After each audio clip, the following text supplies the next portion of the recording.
Support comes from the Grady Health Foundation, presenting Move for Grady Saturday, April 27th. When you ride, run, or walk for Grady, you help our entire community thrive. There's a distance for everyone, and all proceeds benefit Grady Health System. More at moveforgrady.com. Hello, and welcome to the podcast where they read stories. My name is Amena Brown. Today, we're reading Ways to Make Sunshine by Renee Watson. Chapter 4, New Beginnings. This new house is not new at all. The front yard has not that green grass, like no one ever took care of it, and the screen door creaks every time it's opened. The not-so-soft carpet is tan and bland, like food with no seasoning. The bedrooms are tiny, and everything looks like someone used it before. When Mom shows me my bedroom, she says, "See, something good came out of moving." She smiles, but I don't. I just go into my room, sit on my bed, and look out the window. There's a tree in the yard next door that is leaning over toward our house. The branches are reaching out, scratching my window. This new house is not new at all. Everything is on one floor. No stairs to climb like at our old home. Ray and I like to slide down the stairs, bumping up and down like we're sledding a snowy hill. Going up, we'd see how many steps we could skip at a time. He always won because his legs are longer than mine. But here, there's only a narrow hallway with a ceiling light that doesn't shine bright. This new house is not new at all. The kitchen is too small for us to eat as a family.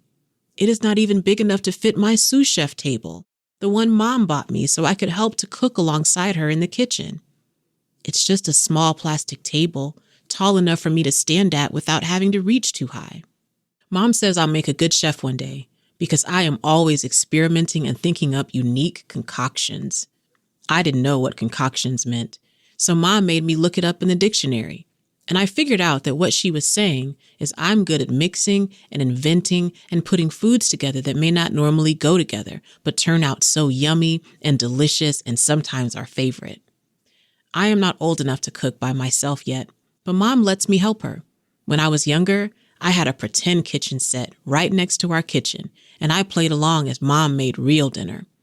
Mom would act with me, make-believing that she was tasting my concoctions. As soon as I was old enough, she replaced the fake kitchen set with a small table so I could help with measuring and cutting. Ray never helps in the kitchen, and when I used to play cook, he never pretended to eat my concoctions. He only likes it when I have something real to feed him, like when Mom let me bake brownies with her using the real oven. We tried out one of my recipe ideas, lemon brownies. Ray thought lemons and chocolate were not going to taste good together. But when he went back for seconds, I knew I had proved him wrong. Mom thinks maybe one day I'll be a food critic. I didn't even know that was an actual job, to taste food and say if you like it or not. But I bet it is the coolest job to have. Sipping and tasting all day, telling people yes to this and no to that. Would my belly ache after eating so much food? I asked Mom, "How am I going to cook with you without my sous chef table?" "Well, we'll have to find another way." She walks out of the kitchen and heads down the dark, long hallway. I look around the house and see the chairs that are for the dining room table.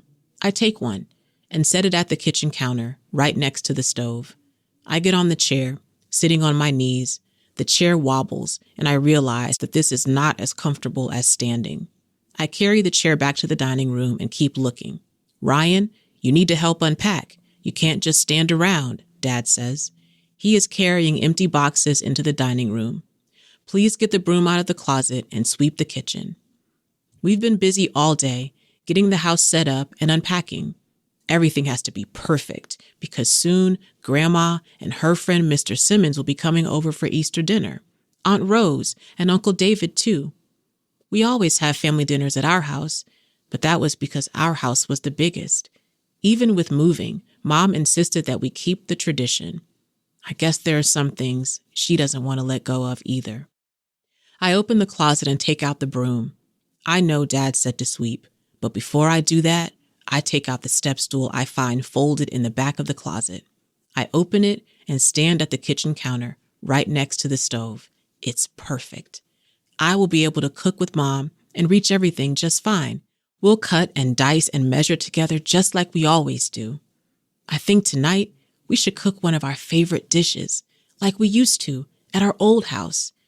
But then I decide that since this is our first night here, I should try out a recipe we haven't had before.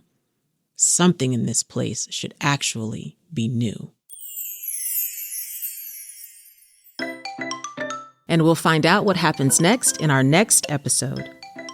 Thank you for listening to the podcast where they read stories, a WABE Studios production.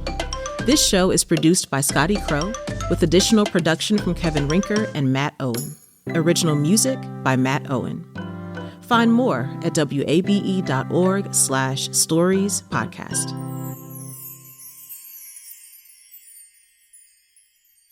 WABE. At a time when information continues to come at us faster and faster, sometimes you need to hit pause and rewind. NPR's Throughline takes you back in time to the source of the news stories filling your feed. Find NPR's Throughline wherever you get your podcasts.